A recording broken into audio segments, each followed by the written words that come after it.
Say something funny, Grandma. I tried to smile, but they were already filming, chasing likes and donations on TikTok. I became a meme, and I found out about it on television. I never thought my life would end up here. Not in a quiet little room with beige walls and a window facing a parking lot. Not with a suitcase packed by someone else's hands. And certainly not on the back seat of my grandson's car, watching strip malls and gas stations blur by on the way to a nursing home I never asked for. It was a Tuesday afternoon in late spring. The kind of Texas day where the sun beats down like a punishment. My daughter Karen sat in the front passenger seat scrolling on her phone, her nails clicking against the screen. My grandson Michael drove like he was in a hurry, music humming low from his Bluetooth speaker. No one spoke to me. The silence felt heavier than the heat. I clutched my purse in my lap, the same one my late husband had given me for our 40th anniversary. Inside it were the last things I'd managed to grab. My Bible, a photo of our wedding day, and a little blue notebook where I still wrote grocery lists out of habit, even though I no longer shopped for anyone. My fingers trembled against the cracked leather strap. Where are we going exactly? I asked, my voice dry. Michael cleared his throat. Willow Creek, Grandma. It's safer there. They've got everything you need. Karen didn't even look at me. She just muttered. It's for the best. For the best. That phrase stuck in my throat like a bone. I was 72, not helpless. My body ached, yes. My knees complained every morning, yes. But I could still cook, still walk, still hold a conversation. For the best sounded like a verdict, not a choice. When we pulled into the long driveway, I saw the sign, Willow Creek Nursing Home. Red brick walls, a little fountain out front trying too hard to look cheerful. My stomach twisted. I had seen this place before in brochures Karen left lying on the kitchen counter. I thought they were for her friend's mother. I never imagined they were for me. Michael parked the car and popped the trunk. My suitcase was already inside. That detail hit me harder than the heat or the sign or the silence. My life zipped up and packed without my permission. Inside, the air smelled like antiseptic and overcooked vegetables. The receptionist smiled too wide, her name tag glittering under the fluorescent light. Welcome, Mrs. Whitmore, she chirped like I just checked into a hotel. She handed Karen a clipboard of forms. My daughter signed them quickly, barely glancing up. Don't I get a say in this? I whispered.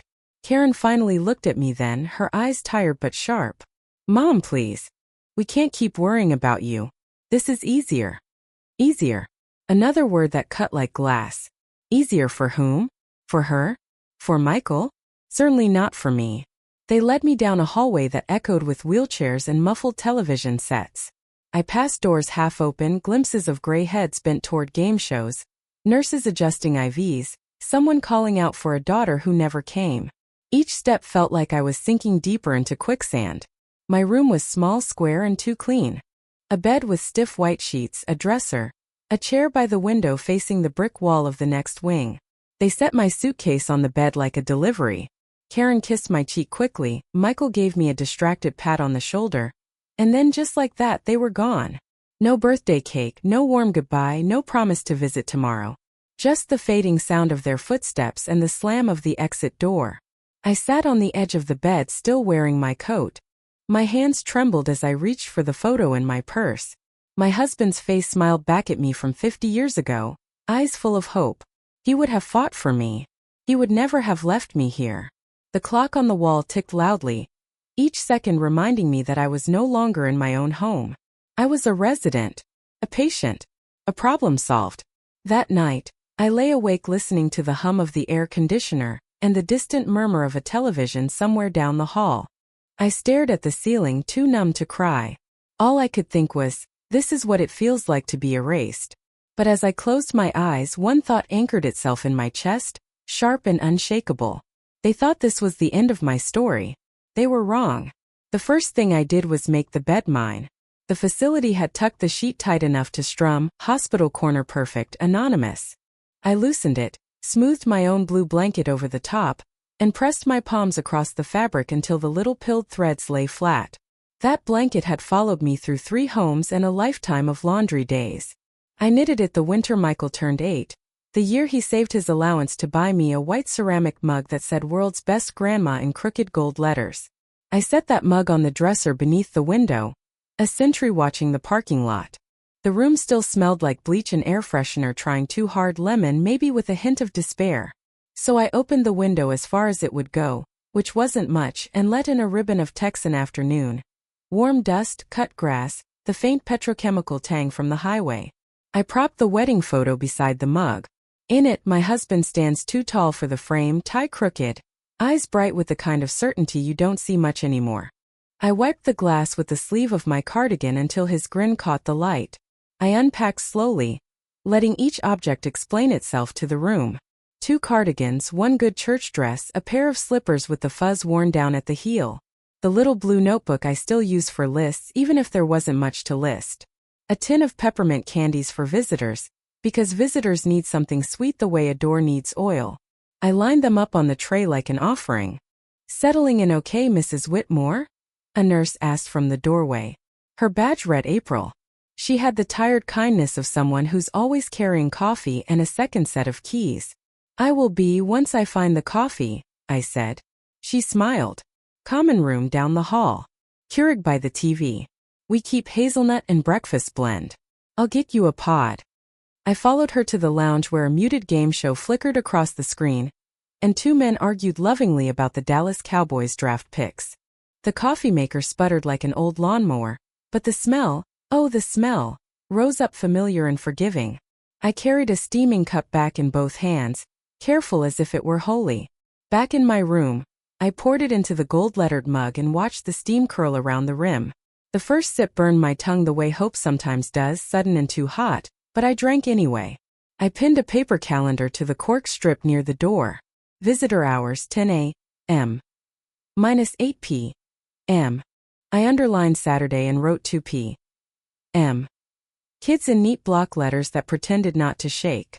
You have to give anticipation a place to sit, or it wanders. I fluffed the chair cushion by the window twice, then a third time for luck. To make the room less like a room and more like a life, I staged little rituals. I folded the blanket halfway down the bed the way I used to when my husband came home late, so he could slide in without waking me. I placed my Bible on the nightstand, open to Psalms, page corners soft as bread. I tucked the remote under the pillow because I have never liked remotes on display. They look like small, unkind machines. I laid out napkins and 2 cookies I'd wrapped in a napkin from home, just in case Michael and Jessica arrived hungry. Children, even grown ones, are calmer when their hands are busy. At 3 o'clock the housekeeping cart rattled past. At 4 someone down the hall laughed hard enough to cough. I practiced what I would say when the kids knocked. "I'm so glad you're here. You grew taller since last week. Have you got time for a game of rummy?" I brushed my hair and put on lipstick the shade of summer tomatoes. Lipstick is a promise you make to yourself. There will be faces worth meeting today. When the clock hands moved toward 5 and no one came, I didn't scold the silence. I refilled the mug. I reheated the hope in the microwave by the nurse's station because here, even hope comes in 30-second bursts. Twice I almost texted Karen a reminder. Traffic on Mopac is bad around 5. Leave early, but reminders sound like scolding when they come from mothers. I set the phone face down and smoothed the blanket again. The blue had faded to a gentler shade over the years, the way skies fade in old postcards. When I ran my fingers over it, my hands remembered quieter afternoons. Cartoons humming from the living room, cookies on a cooling rack, a little boy's sock turned right side out and tucked warm into a drawer. The photo frame caught the last light. My husband's eyes flashed like someone had told a good joke just out of earshot. "They'll come," I told him softly. "Kids are late to everything." The room exhaled around me, the air vent's constant hush, the corridor's minimal piano from an open door, April calling someone sweetheart and meaning it. I breathed with it, in and out, the way you do before a big moment, before a bride walks down an aisle or the first bat cracks on opening day. At 6 I set the cookies back in their tin so they wouldn't go stale. At 6:15 I turned on the lamp and turned off the overhead light because warmth hides the angles of a place. At 6:30 I wrote another line on the calendar. Tuesday, PT at 11, ask about better pillow. Planning is a polite lie we tell our nerves, see? We're in charge of something. Outside, the sky dropped one shade deeper. In the parking lot, brake lights bloomed and faded. I used to stand at kitchen windows like this and wait for a car that meant family, my husband's square-shouldered Buick, then later Karen's SUV with soccer balls rolling around the back. Now I watch strangers pull in and old friends pull out, and I practice feeling glad for them. At 7, I washed the mug and dried it with the edge of my cardigan so no lint would stick. I set it back on the dresser beside the photo, handle turned toward the door the way you do when you're expecting company. I pulled the blanket up to the pillows and patted it flat. The room looked ready, which is a kind of beauty. Everything you can control, controlled. Everything you can't, waiting.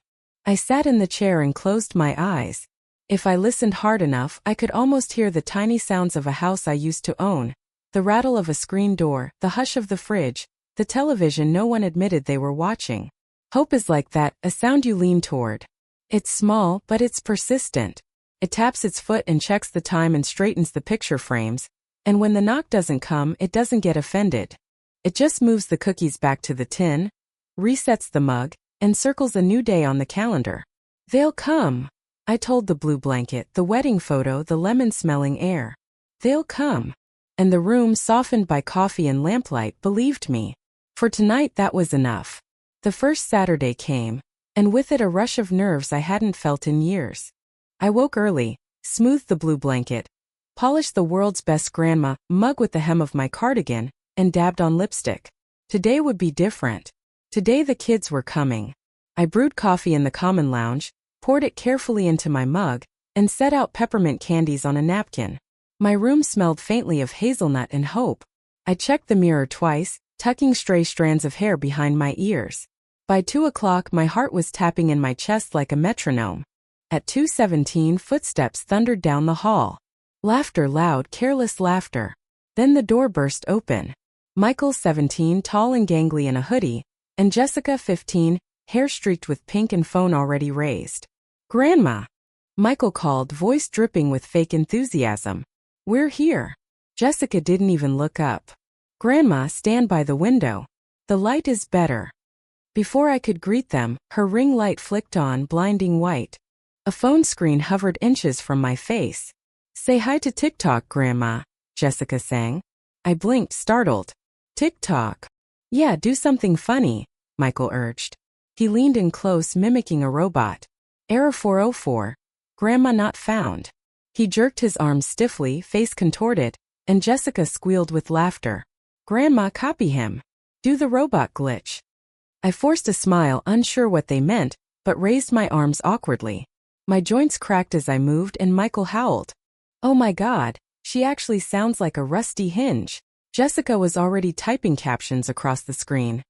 "Grandma.exe has stopped working, face with tears of joy, face with tears of joy, face with They filmed me reaching for my mug, filmed me blinking against the light, filmed me stammering.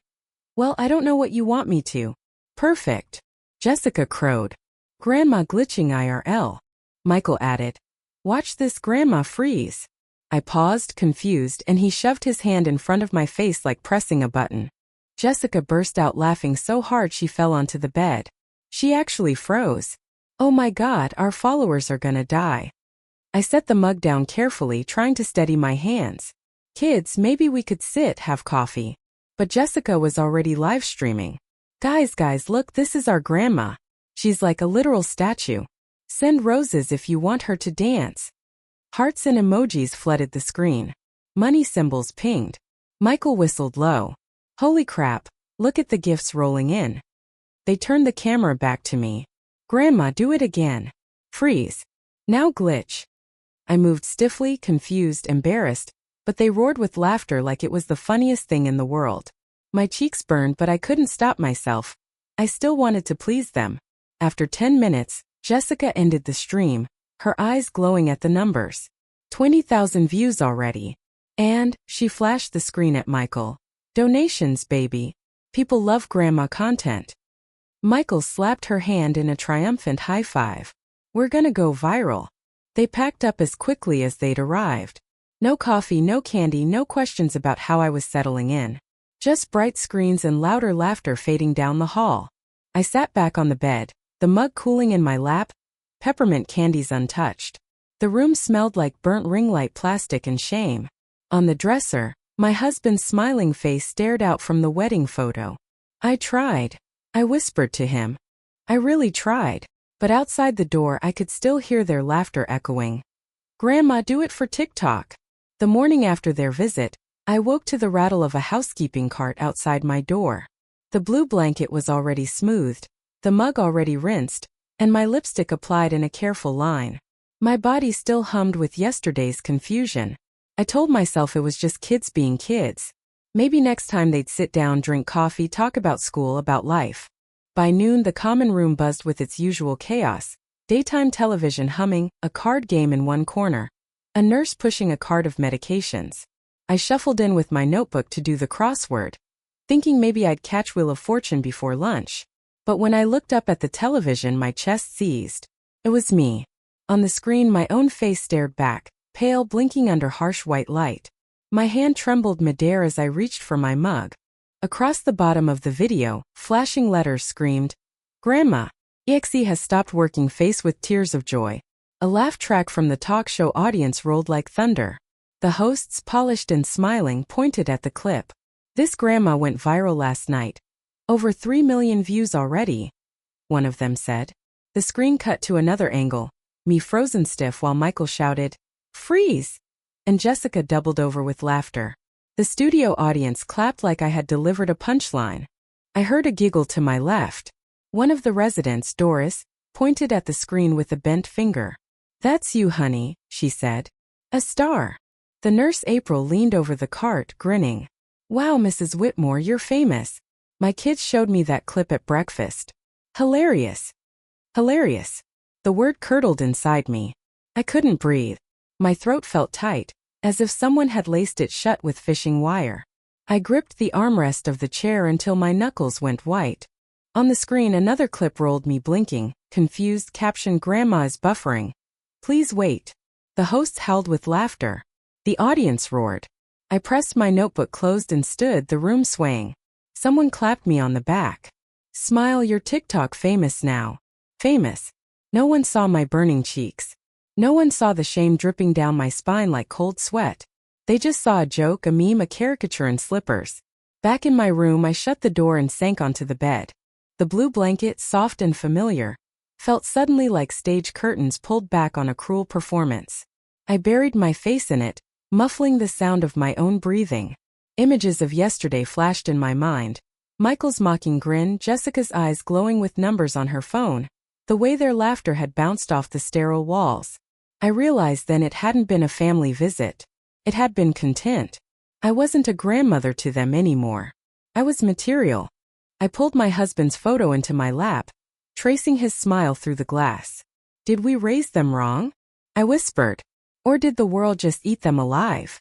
On the desk, my phone buzzed with a notification. Against my better judgment, I picked it up. The lock screen glowed with Jessica's video, forwarded by a cousin. Look, your grandkids are famous, she had typed, followed by rows of laughing emojis.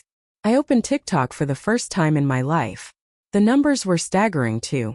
8 million views, hundreds of thousands of likes, tens of thousands of comments. This grandma is comedy gold, face with tears of joy. Reminds me of Windows 95 LOL. Keep her on camera, I'm dying. Send her more roses, she's the content queen. And scattered between them, a few voices that stung more than the laughter. Imagine exploiting your grandma for clout. This feels cruel, not funny. I stared until my eyes blurred. Each scroll felt like a knife twisting deeper.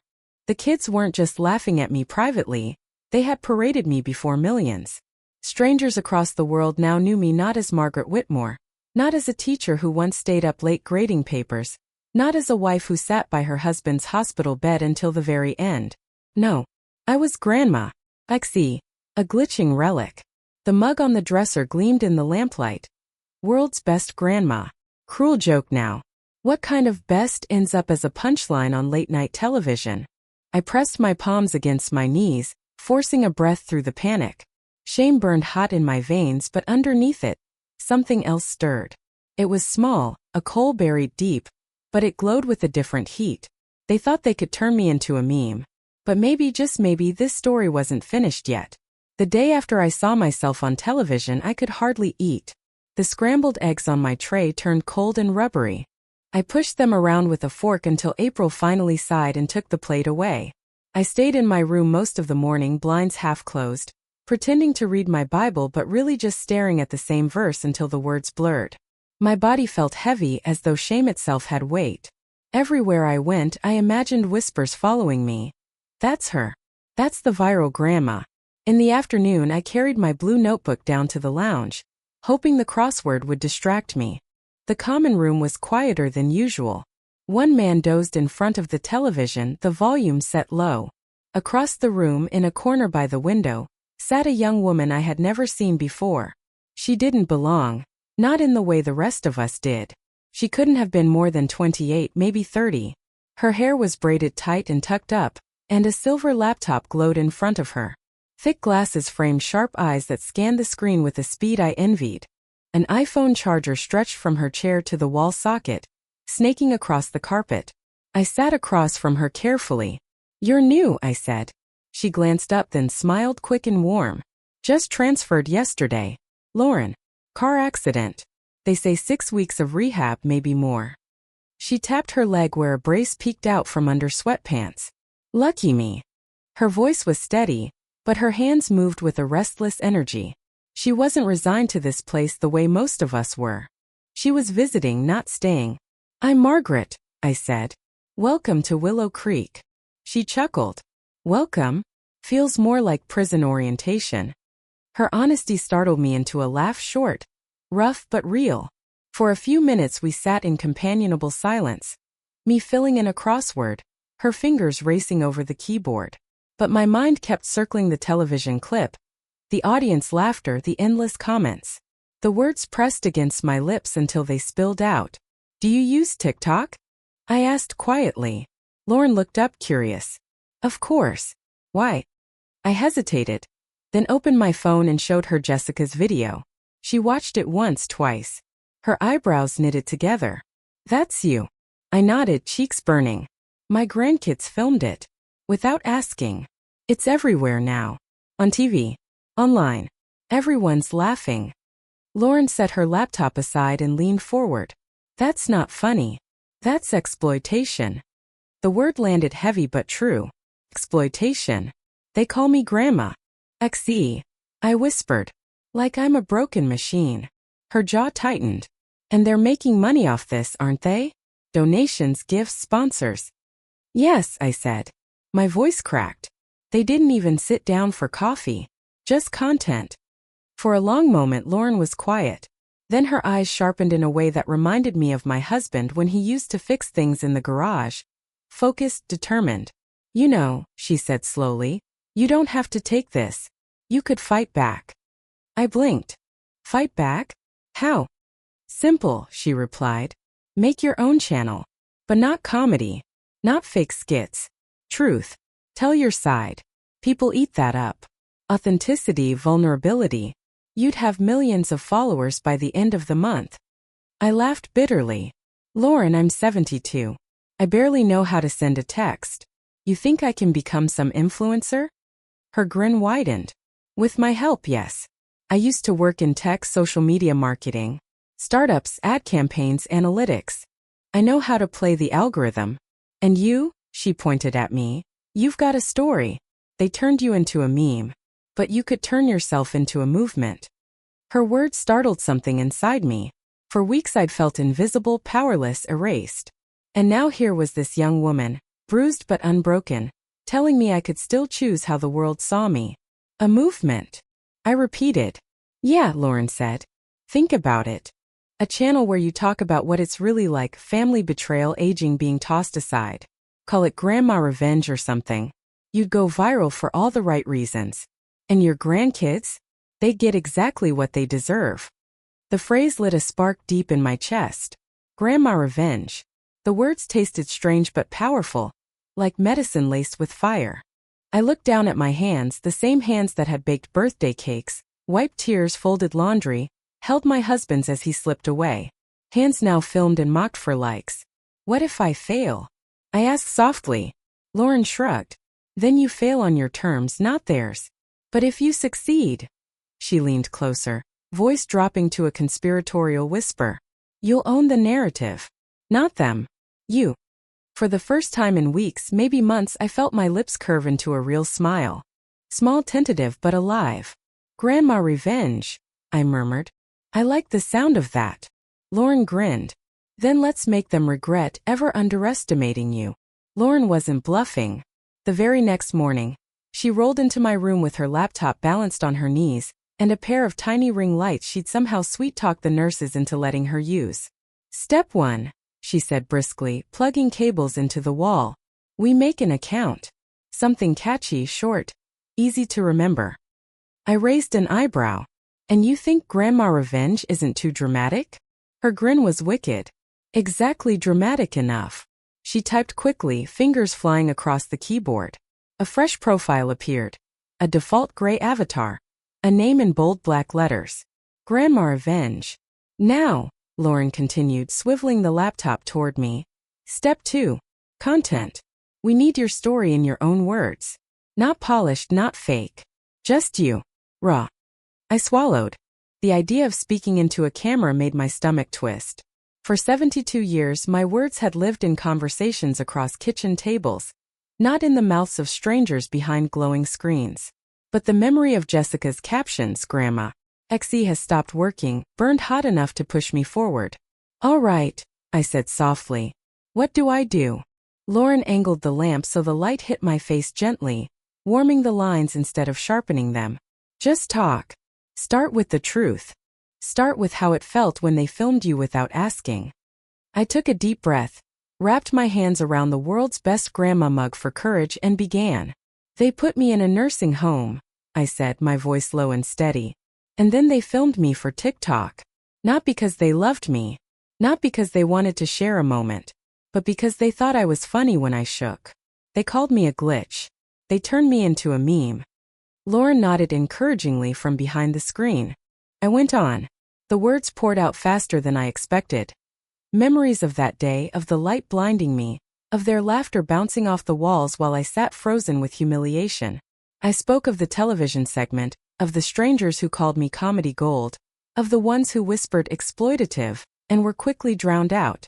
And then I spoke of the silence afterward, the untouched peppermint candies, the coffee gone cold, the ache of realizing I was not a grandmother to them anymore, but content. When I finished, my throat was tight, but my heart beat steady. Lauren's fingers danced across the keyboard, trimming the clip, adding captions. Perfect, she said. Real, raw, and under a minute. That's how you catch the algorithm. She uploaded it before I could protest. I watched the screen blink. Post successful. Now we wait, Lauren said. But we didn't wait long. Within the first hour, the views trickled past 500, then 1,000. Comments began to appear. This is heartbreaking. I'd hug my grandma right now if I could. Her voice is so real, so different from all the fake stuff on here. By evening, the video had surpassed 50,000 views. My hands shook as I read the words of strangers, some offering comfort, some sharing their own stories of being forgotten. One comment stood out. They wanted to silence you. But now you're louder than ever. Lauren leaned back satisfied. Told you. People crave authenticity. And you? You've got it in spades. That night I lay awake, staring at the ceiling, my mind buzzing not with shame this time, but with possibility. The blue blanket felt less like a curtain hiding me and more like a cape. The mug on the dresser gleamed like a trophy. The next morning Lauren was back, camera ready. Okay, Margaret, she said, grinning. Episode 2. Tell them about Thanksgiving. About the turkey coma video. Make them see the pattern. I did. And then about Christmas when they mocked me for mixing up the carols. Each memory was a wound I thought I'd buried. But when spoken aloud, it became a weapon. Video after video, we built something I hadn't expected. Not just a channel, but a community. Strangers began calling me Grandma Margaret, leaving comments like, "You're my internet grandma now, and we'd never treat you like that." For the first time in months, maybe years, I didn't feel invisible. I felt seen. By the end of the week, Grandma Revenge had 200,000 followers. My face, once mocked as a glitch, now appeared on duets where young women pledged to call their own grandmothers more often, where men wiped tears and whispered apologies to people they'd lost. Lauren showed me the analytics with the glee of a scientist watching an experiment explode into success. "You're not just a meme anymore," she said. "You're a movement." I looked at the screen at the numbers rising faster than I could comprehend. My reflection in the glass looked older than the girl I still felt like inside. But her eyes, my eyes, were steady. "They wanted me small," I whispered. "But they've made me louder than I ever was." Lauren grinned. "Welcome to your revenge arc, Grandma." By the second week, my name was everywhere. Not Grandma.exe anymore. Not the woman frozen in a cruel joke. Now I was Grandma Revenge and people were listening. Lauren set up a folding tray in my room as a makeshift studio. She taped a piece of fabric to the wall behind me. Soft lavender, kind to the skin, and balanced the ring light on a stack of puzzle books. Every evening after dinner, she'd roll in with her laptop, eyes bright. "All right, Margaret," she'd say. "Tonight we go deeper." And I did. One night, I spoke about the years I worked double shifts at the hospital to afford braces for Michael, the same boy now mocking my stiff joints for likes. Another night, I told the story of Jessica's 16th birthday, how I gave her a necklace that had been mine at her age, and she left it in the car because she thought it looked too old-fashioned. I said it gently, without anger, but the truth hit harder than fury ever could. The comments poured in faster than Lauren could moderate. "My grandma raised me too. Hearing this hurts. You deserve so much better." "I'm crying. You sound like my Nana who passed." And then, "Name the kids. We want to know who they are. Show us their faces. Don't let them hide." I didn't give names. I didn't have to. The internet has a way of finding what it wants. Within days, someone dug up Jessica's TikTok profile, the one filled with videos of me glitching. Screenshots circulated on Twitter, on Reddit. Threads with titles like, "Teenagers exploit grandma for views," climbed to the top of feeds. When I scrolled through one night, my breath caught. People weren't laughing anymore. They were furious. "This is elder abuse. How can you treat your own grandmother like this? Report their account. Don't give them another dime." Lauren whistled low. "Oh, they're done. Internet's turning on them hard."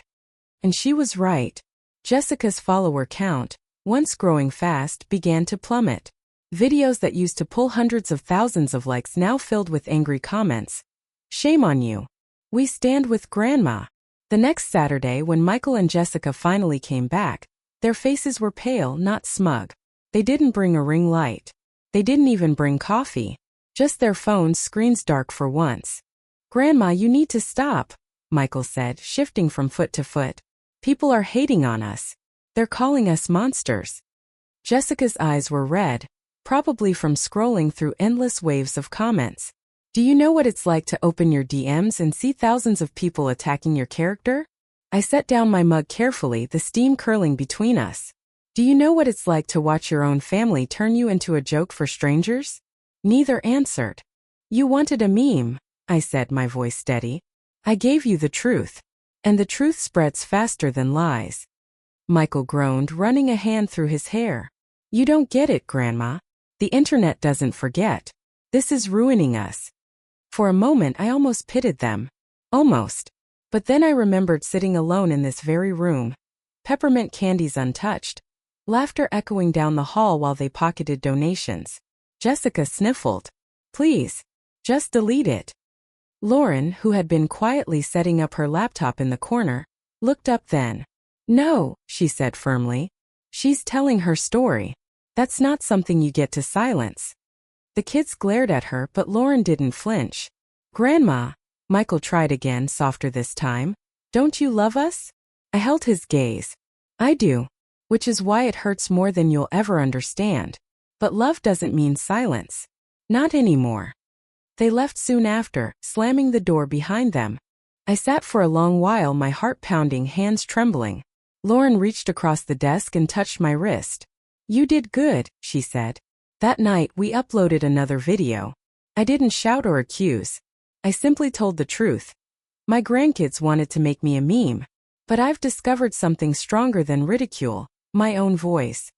By morning, the video had passed 1 million views. News outlets started calling. A journalist from the New York Times sent an email asking for an interview. My name trended on Twitter. #Grandma.exe. Lying in bed that night, I thought about something my husband once told me years ago, when I was too shy to speak up at work. Silence may keep the peace for a day, he said, but truth keeps your soul alive forever. And for the first time since Willow Creek's doors closed behind me, I felt alive. By the third week, my world was no longer contained within the beige walls of Willow Creek. My room, once a silent corner of a nursing home, had become a broadcast studio with an audience larger than the city of Austin. Lauren wheeled in one morning, laptop open, eyes shining. "You're not going to believe this," she said. "You're at 2.3 million followers. Overnight." I nearly dropped my coffee. "That can't be right." "Oh, it's right." She spun the screen toward me. Streams of numbers pulsed upward, a dizzying climb. My most recent video, me talking about Christmas carols and being laughed at by my family, had broken 4 million views in less than 24 hours. By lunch, a reporter from the Washington Post emailed asking if I would comment on the viral sensation turned social justice crusader. By dinner, my face appeared on a segment of CNN with the headline, "TikTok Grandma Exposes Family Exploitation." In the dining hall, residents leaned toward me with wide eyes. "Saw you on TV last night," one man chuckled. "Never thought I'd be living next to a celebrity." Even April, the nurse, started treating me differently, hovering with fresh coffee refills, telling me she was proud. "My own mom watched your video," she said. "She cried. Said she wished her grandkids would visit more." It was surreal, dizzying. Everywhere I looked, strangers rallied to my side. Fans sent letters, flowers, even small gifts. Someone mailed me a quilt embroidered with the words, "Truth is power." But while I gained, my grandchildren lost. Lauren showed me screenshots. Jessica's profile, once bursting with likes, now flooded with condemnation. "Shame. Unfollowed. You don't deserve her." Michael's account had gone private after weeks of harassment. Even Karen, my daughter, found herself dragged into the storm. Commenters accused her of abandonment, of greed, of complicity. Part of me ached at the thought of their tears, their panic. But another part, deeper, stronger, remembered the cold coffee, the peppermint candies untouched, the weight of humiliation as millions laughed at me on TV. Justice, I realized, never arrives without pain. One evening, Lauren suggested we record something different. Not just stories. Address your followers directly. Thank them. Let them see you're more than a victim. You're a leader. So I sat before the ring light, mug in hand, blue blanket folded neatly behind me. "I want to thank you," I said, looking into the lens as though speaking to each person individually. "When my family made me into a meme, I thought my voice was gone forever. But you've shown me I still have one. Louder than ever. For every grandparent ignored, for every elder dismissed, for every story cut short, you've given me the chance to speak for us all." Lauren hit upload. Within hours, the clip spread across platforms: TikTok, Instagram, Twitter, Facebook. #Grandma.exe climbed to the #1 trending tag worldwide. The next day, Good Morning America called Willow Creek directly, asking for an interview. The administrator, flustered and clearly out of his depth, shuffled into my room holding the phone like a live grenade. "Mrs. Whitmore, they want you on air. Tomorrow morning." Lauren nearly screamed with joy. "We're doing it." I sat quietly, letting the moment wash over me. Tomorrow millions more would see me, not as a glitching meme, not as a joke, but as a woman with a story worth hearing. That night I couldn't sleep. I lay beneath my blue blanket, staring at the ceiling, listening to the hum of the air conditioner. My husband's photo glowed softly in the lamplight. "Can you believe it, love?" I whispered. "They wanted me invisible. Now the whole world sees me." But even as pride warmed me, a shadow lingered. Michael and Jessica were being hounded online. Karen had called earlier, her voice sharp with anger, begging me to stop. "You're destroying us," she said. I had no answer then. But lying awake, I realized the truth. I wasn't destroying them. They had destroyed themselves, the moment they traded family for fame. When dawn crept through the blinds, Lauren was already knocking at my door, laptop in one hand, a blouse in the other. "We're going to need you looking camera ready," she teased. I laughed, shaky but genuine. For the first time in years, anticipation didn't ache. It thrilled. Tomorrow the whole country would hear me. Not a meme. Not a glitch. a grandmother with fire in her voice. And I promised myself I would not waste the chance. The morning after my television interview, Willow Creek felt different. Nurses who once bustled past my door now peeked in with shy smiles. Residents stopped me in the hall to shake my hand. Even the administrator, usually stiff as cardboard, greeted me with a nervous chuckle. Our most famous resident. But fame has a way of pulling storms behind it. It was nearly dusk when the storm arrived. My door flew open without a knock, slamming against the wall so hard the photo of my husband rattled in its frame. Michael and Jessica stood there, flushed and furious, phones clutched like weapons. "You have to stop." Jessica's voice cracked, half anger, half desperation. "Do you have any idea what you've done to us?" I set down my world's best grandma mug carefully, keeping my voice steady. "I told the truth." Michael stepped forward, fists clenched. "No, you ruined us. I had colleges looking at my social media. Do you know how it looks now? Everyone thinks I'm some kind of monster." "You made yourself into one," Lauren said from her chair by the window. She had been editing that day's clip, and now she closed the laptop with a snap. "All your grandma did was tell her side." Jessica turned on her, eyes blazing. "This is your fault. You're filling her head with this revenge crap." Lauren didn't flinch. "She doesn't need me to invent anything. She lived it. She's just finally saying it out loud." Their attention swung back to me. Michael's voice trembled, but not with fear. With the entitlement I had heard all his life. "We're family. You're supposed to protect us, not drag us through the mud." The words stung, but I forced myself to meet his eyes. "Protect you? From what? From consequences? From accountability? I spent 70 years protecting. And look where it left me. Sitting alone turned into a joke for strangers." Jessica's cheeks flushed crimson. "We said we were sorry." "No," I said softly. "You never said that. You said I should play along. That it was just content. You never once asked if I was hurt." The silence that followed was sharp enough to cut. Finally, Jessica's lip quivered. "Grandma, we're getting death threats. People DM me pictures of gravestones. They say they hope I end up in a home too." For a flicker of a second, my chest ached for her. But then I remembered the television screen, my face frozen with humiliation, and her laughter ringing in the background. "You thought you could use me without consequence," I said, my voice low, steady. "But the internet doesn't belong to you. Or to me. It belongs to truth. And now the truth is speaking." Michael slammed his fist against the dresser. "You're enjoying this, aren't you? Watching us fall apart." I stood then, slowly, my knees creaking but my spine straight. "No. I'm not enjoying it. But I'm not hiding anymore either. You made me invisible once. Never again." Behind me, Lauren opened the laptop once more. The ring light glowed to life, its circle of white wrapping the room in sharp brilliance. "Might as well let the world hear this too," she said calmly. Jessica gasped. "You wouldn't." I turned toward the lens, my reflection bright in the glass. "My grandchildren came here tonight to beg me to be silent, to erase myself again. But I won't. Because silence is how cruelty survives." Jessica covered her face with her hands. Michael muttered a curse under his breath. I didn't raise my voice. I didn't need to. The camera caught the steel in my eyes, the calm in my posture. The years of swallowed pain finally sharpened into clarity. "They wanted me to be a meme," I said into the light. "Instead, I became a mirror. And they don't like what it shows." When it was over, the kids stormed out, slamming the door so hard the frame shook. But I didn't flinch.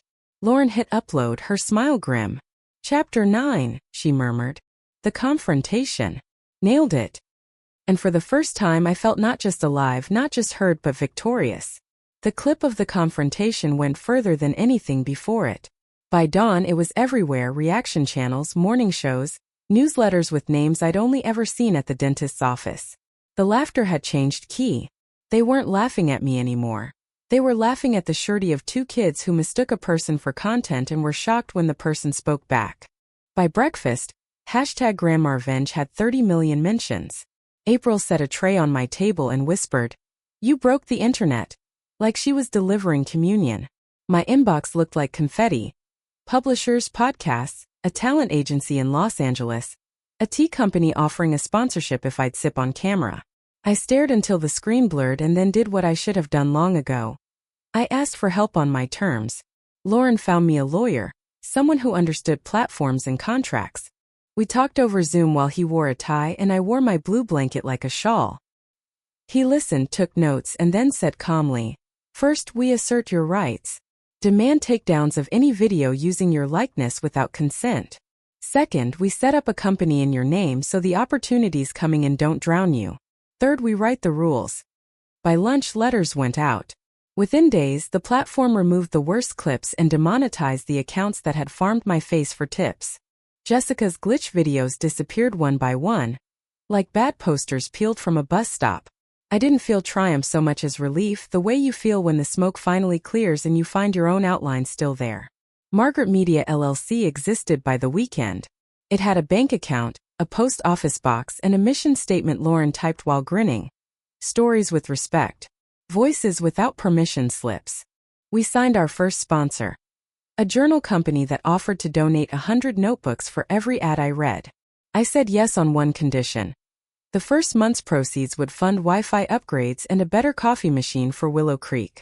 When the new Keurig arrived, the administrator stood in the doorway looking like he might actually cry.